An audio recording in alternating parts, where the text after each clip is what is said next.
አርሰናል ዌስትሃም ዩናይትድን በማሸነፍ ይበልጥ ወደ ዋንጫው የቀረበበትን ውጤት አስመዝግቧል። በ36ኛ ሳምንት የእንግሊዝ ፕሪሚየር ሊግ በለንደን ደርቢ አርሰናል ዌስትሃም ዩናይትድን 1-0 አሸንፏል። በለንደን ስታዲየም በተደረገው ጨዋታ ሊያንድሮ ትሮሳርድ የማሸነፊያውን ብቸኛ ግብ አስቆጥሯል። ከወሳኙ ጨዋታው ወሳኝ 3 ነጥብ ያገኘው አርሰናል የሊጉን መሪ አጠንክሮ ሲቀጥል ነጥቡን 79 አድርሷል። መድፈኞቹ ከ22 ዓመታት በኋላ የሊጉ ሻምፒዮን ለመሆን የሚቀራቸው 2 ጨዋታዎች ብቻ ነው፣ ማሸነፍም ይጠበቅባቸዋል። መድፈኞቹ በለንደን ስታዲየም ያሳለፉት የ100 ደቂቃ ጉዞ የልብ ትርታን የሚጨምርና ስሜትን ወደ ላይና ወደ ታች የሚያወዛውዝ እውነተኛ የእግር ኳስ ድራማ ነበር። ማርቲን ኦዴጋርድ ተቀይሮ ከገባ በኋላ በፈጠረው አስገራሚ መነቃቃት አርሰናል ግብ ለማስቆጠር ሲቸገር ቆይቶ በጨዋታው መገባደጃ ላይ ሊያንድሮ ትሮሳርድ ባስቆጠራት ግብ መሪነቱን ጨብጦ ቆይቷል። ነገር ግን የጨዋታው የመጨረሻ ደቂቃ ማንም ያልጠበቀው እልህ አስጨራሽ ክስተት ይዞት የመጣ ሁኔታን ፈጥሮ ነበር። ይኸውም ዳኛው ጨዋታው ማለቂያ ፊሽካ ሊነፉ በጣት የሚቆጠሩ ሰከንዶች ሲቀሩ በአርሰናል የግብ ክልል 6 ያርድ ውስጥ እጅግ ከፍተኛ ግርግርና ትርምስ ተፈጠረ።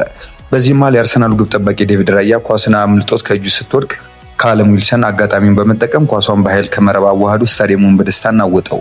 ጋሪ ኔቭል ይህን የዌስትሃም ድንገት ያቻነት ግብ የመሬት መንቀጥቀጥ ሲል ገልጾት ነበር። ይሄ ግን በዳኛው ውሳኔ ተሽሯል። የዌስትሃም ደጋፊዎች ደስታ የቆየው ለጥቂት ደቂቃዎች ብቻ ነበር። ግቡ መቆጠሩን ተከትሎ የአርሰናል ተጫዋቾች ኳሷ ከመቆጠሯ በፊት ፓብሎ በግብ ጠባቂው ዴቪድ ራያ ላይ ጥፋት ሰርቷል በማለት ውዑታቸውን ሲያሰሙ፣ አሰልጣኝ ሚኬል አርቴታም በእጁ የተነካ ኳስ አለ በሚል በከፍተኛ ብስጭት ሞገተ። የክፍለ ዘመኑ ቴክኖሎጂ የሆነው የቪዲዮ አጋዥ ዳኛ ቫር ጣልቃ በመግባት የጨዋታውን ምስል መልሶ ሲመረምር ቆይቶ ዌስትሃሞች ግቡን ሲያስቆጥሩ ጥፋት መስራታቸውን በማረጋገጡ አስደንጋጯን ያቻነት ግብ ውድቅ አደረጋት። ባለቀ ሰዓት ድሉን በጭማሪ ሰዓት የተነጠቅም ብለው በከፍተኛ ድንጋጤ ውስጥ የነበሩት መድፈኞቹ በቫር ውሳኔ ትንፋሽ አግኝተው 1-0 በሆነ ጠባብ ውጤት ማሸነፋቸውን አረጋገጡ። ይህ ብዙ ፈተና ያለፈ ድል ብቸኛ ግብም አርሰናልን ለፕሪሚየር ሊግ ዋንጫ ጉዞ እጅግ ወሳኝ የሆኑ 3 ነጥብ ሲያስገኝለት፣ ዌስትሃም ግቡን በተቃራኒ ቦራጅ ቀጠና ውስጥ ይበልጥ እንዲቀረቀር አድርገዋለች።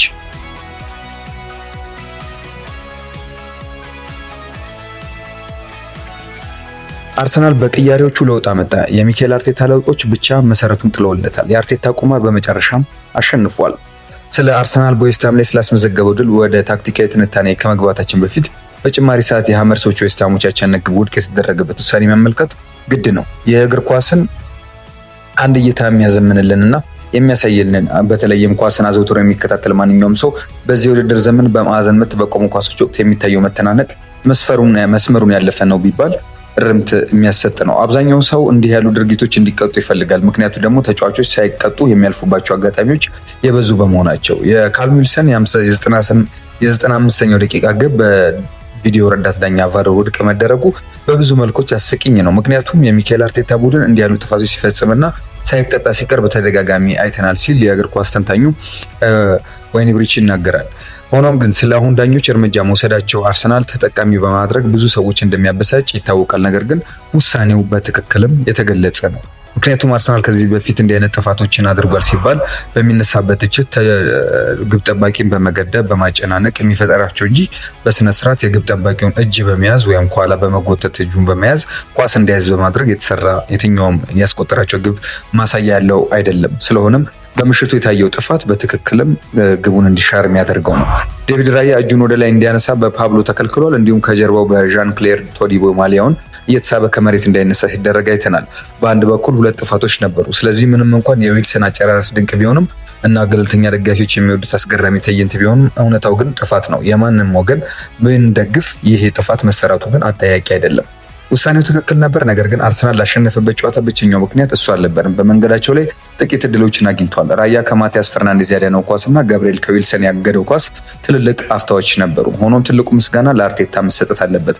በቅያሬው ያመጣው ለውጥ ዋንጫውን እንዲያነሳ አድርጎታልና የዴቪድ ራያ የወርቅ ጓንት ባለቤትነትም በዚህ ጨዋታ በእርግጥም በክሊን ሺት ተረጋግጧል። የማንኛውም አሰልጣኝ ህይወት ሁልጊዜ ውሳኔዎች ትክክል የሚሆኑበት ነው። ነገር ግን የአንድ ጥሩ አሰልጣኝ መለያ ባህሪ የሆነ ነገር መሞከር ካልሰራ ስልትን በመቀየር አዳዲስ ነገሮችን መሞከር ነው። አርቴታ ይህን አድርጓል። በዌስትሃም ላይ ባደረጋቸው የተጫዋቾች ቅያሬዎች 3 ጊዜ ውሳኔዎችን አስተላልፏል። የሰሩለት ግን የመጨረሻዎቹ ለውጦች ነበሩ። ይህም ጨዋታውን እንዲያሸንፍ አድርጎታል። የእሱ ድፍረት ባለፉት ጥቂት ወራት ደጋግሞ ከተናገርነው የአርሰናል ጠንካራ የተጫዋቾች ስብስብ ጋር ተዳምሮ ለፕሪሚየር ሊግ ዋንጫው ሌላ ትልቅ እርምጃ እንዲራመድ አስችሎታል። አርሰናል ኦዴጋርድን በማስገባት ቁማሩን በልቷል። ከእረፍት በኋላ አርሰናል በመከላከሉ ረገድ ምንም ችግር አልነበረበትም። ነገር ግን ምንም አይነት የጎል ዕድል መፍጠር አልቻለም። ኳሱን ይዘው ለመግባት ይሞክሩ ነበር፣ ነገር ግን አዳዲስ ሀሳቦች አጥቷቸው ነበር። የዚህ መነሻ ራይስ በቀኝ ተከላካይነት መጫወቱ ነው። አርሰናል የእሁዱን ጨዋታ የጀመረው ማሸነፍ በሚገባው ጨዋታ ሊኖረው በሚገባ ፍላጎት ነበር። በጥሩ ሁኔታ ተጭኖ ይጫወት ነበር። ሁለተኛ ኳስን ያሸንፍ ነበር፣ እንዲሁም በፍጥነት ኳስን ወደፊት ያሻግር ነበር። ጨዋታውን ለማች ኦፍ ዘ ዴይ ስመለከት ወዲያው ዝግጁ ሆኖ እንዲያመጣ ተረድቻለሁ ይለናል የእግር ኳስ ተንታኙ ክሪስ ሱተን። ከዚያ በኋላ ግን ዌስት ሃሞች ወደ ጨዋታው መመለስ ጀመሩ። አርቴታ በመጀመሪያ ያደረገው ለውጥ በጉዳት በወጣው ቤን ዋይት ምትክ ማርቲን ዙቢሜንዲን በ28ኛው ደቂቃ ማስገባቱ አልሰራም። አርቴታ ይሄን ለምን እንደሞከረ መረዳት ይቻላል። ምክንያቱም ዋይት ቢወጣ አርሰናል ጨዋታውን እየተቆጣጠረ ስለነበር፣ የዌስትሃም የመስመር ተከላካዮች ወደ ኋላ ተጭነው ስለነበር ሪካርዶ ካላፊዮሪና ዋይት በመድረሻዎቹ ሜዳ ላይ ኳስን በብዛት ሲያገኙ ኦቨርላፕ ሲያደርጉ አይተናልና አርቴታ ራይስን ኳስ በመያዝ ረገድ ብቁ ስለሆነ በቀኝ ተከላካይነት ሊተያው እንደሚችልና ዙቢሜንዲ በቴክኒክ የተካነ ስለሆነ በመሃል ሜዳ ላይ ጨዋታውን ሊመራ እንደሚችል አስቦ ቀይሮት ነበረ ዙቢሜንዲን በዋይት። ነገር ግን እንደታሰበው አልሆነም። አርሰናል የነበረውን ግስጋሴ ያጣ። እንዲሁም ዌስትሃም ከረፍት በኋላ ጥቂት እድሎችን አገኘ። ይህ የሚያሳየው ራይስ በመሃል ሜዳ ላይ ምን ያህል አስፈላጊ እንደሆነ ነው። ስለዚህ አርቴታ በድጋሚ በግማሽ በከረፍት መልስ ለውጥ አደረገ። ሞስኬራን በቀኝ ተከላካይነት አስገብቶ ማይልስ ሉዊስ ስኬሊን ወደ ግራ ተከላካይነት በመውሰድ ካላፊዮሪን አስወጥቶታል። ይህ የመጨረሻው ውሳኔ በጣም አስገራሚ ነበር። ምክንያቱም ካላፊዮሪ በመጀመሪያው አጋማሽ አርሰናል ትልቁ የጎል ፈጣሪና የጎል ስጋት እንደነበር ይታወቃል። ቢሆንም ራይስ ግን ወደ መሃል ሜዳ የመለሰው ለውጥ ትክክለኛ እንደነበር አይተናል። አርቴታን በፍጥነት ውሳኔውን እንግዲህ ጥቅም እንዲውልለት አድርጓል። ይኸውም ማርቲን ኦዲጋርድ እና ካይ ሃቨርትዝን የቀየረበት ሌላኛው ለውጡ ነው። አሁንም አርቴታ ይህን ተመልክቶ ለውጡ አድርጓል። በ67ኛው ደቂቃ ማርቲን ኦዲጋርድ እና ካይ ሃቨርትዝን በኢብሪቼዜ እና በማርቲን ዙቢሜንዲ ምትክ አስገባ። በመቀጠልም ውጤቱ አሁንም 0-0 እያለ ቡካዮ ሳካን በኖኖ ማዱዌኬ በ10 ደቂቃ ልዩነት ቀየረ። ቀደም ብሎ ተቀይሮ የገባውን ተጫዋች መልሶ መቀየር ደፋር እርምጃ ነው። እንዲሁም እስከዚያ ሰዓት ድረስ የቡድኑ ምርጥ አጥቂ የነበረውን ሳካን ማስወጣትም እንዲሁ። አርሰናል ጎል ባያስቆጥር ኖሮ አርቴታ ሳካንና ኤዜን በማስወጣቱ ሊደርስበት የሚችለው ወቀሳ ከባድ ነበር። ነገር ግን ይህንን የተጫወተው ቁማሩ ሚኬል አርቴታ ሰርቶለት በዚህኛው ተሳክቶለት ግብ ማስቆጠር ችሏል። ኦዲጋርድ ሲገባ የሆነ ነገር ለማሳየት ቆርጦ የመጣ ይመስል ነበር። የአርሴናልን አጠቃላይ ጨዋታ ከፍ አደረገው። ኦዲጋርድ ሁልጊዜ እንደሚያደርገው ምርጥ የመጫን ፕሬሲንግ ችሎታ አለው። ኳስ ሲያገኝም ማለፊያዎቹ ጥራት ያላቸውና የሚያቀብላቸው ኳሶች ድፍረትን የተሞሉ ነበሩ።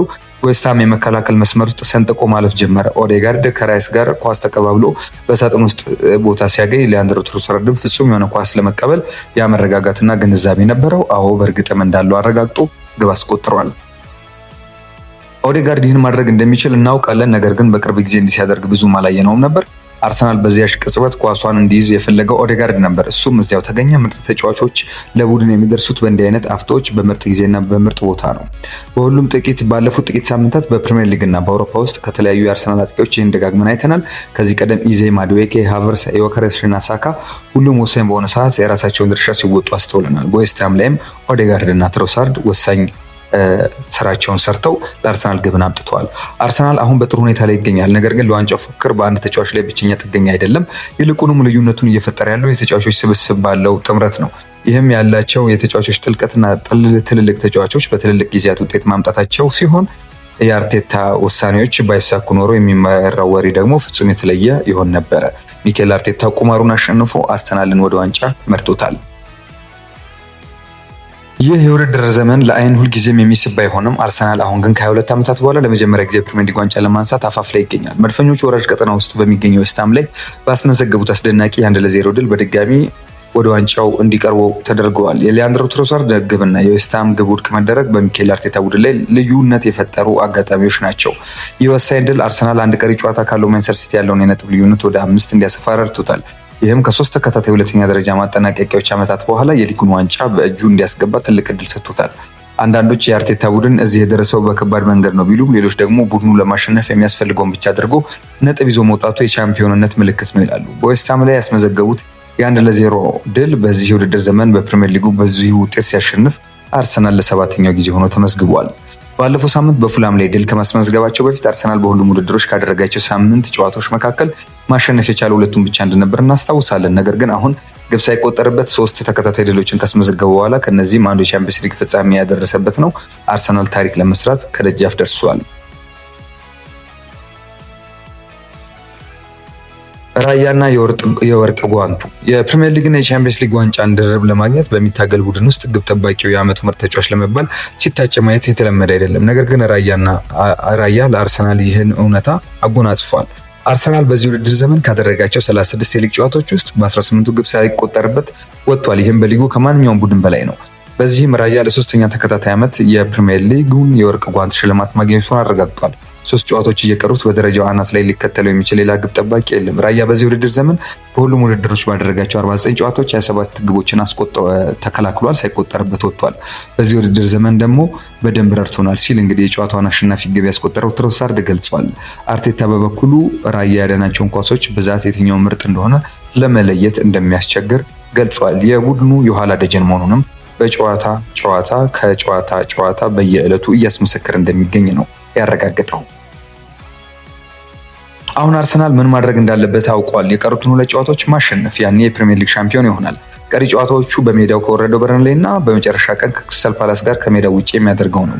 መድፈኞቹ በዚህ ውድድር ዘመን በሁሉም ውድድሮች 60 ጨዋታዎችን ያደረጉ ሲሆን 42 ድሎችን በማስመዝገብ በታሪካቸው ከፍተኛውን 70% የማሸነፍ ጉዞን ይዘዋል። በክለቡ ታሪክ ለመጀመሪያ ጊዜ የፕሪሚየር ሊግ እና የቻምፒየንስ ሊግ ድርብ ዋንጫን ለማንሳት 3 ድሎች ብቻ ቀርቶታል። ምን አይነት ትልቅ ነገር ከፊታችን እንዳለ ማስረዳት አያስፈልገኝም፣ ሁሉም ያውቃል ሲል ሊሳንድሮ ትሮሳርድ ተናግሯል።